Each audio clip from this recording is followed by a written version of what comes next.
Hi teacher, this is Angel Vivas. I'm going to talk about Gothic British literature.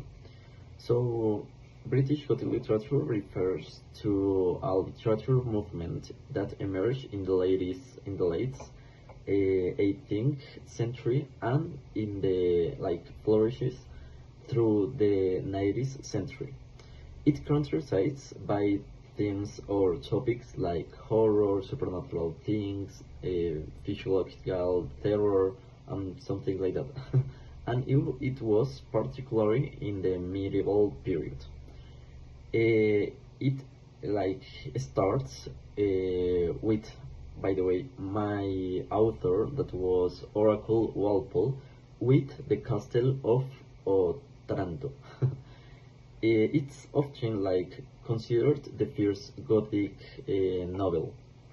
This novel set the foundation for many Gothic trophies, and including haunted castles, secret passages, mysterious deaths, and an atmosphere of fear and suspense.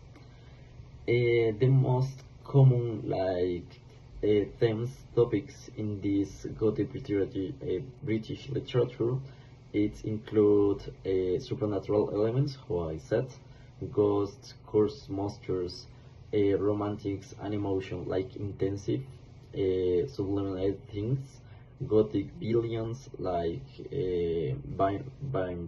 vampires, and mad sciences.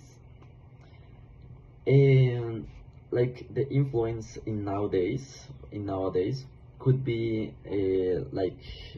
genres like horror, dark fantasy, and even the psychological thrillers. In the late 20th century, the authors like Duffy Dammers and Susan Hill, who we saw in class, I think, was continue with the Gothic tradition.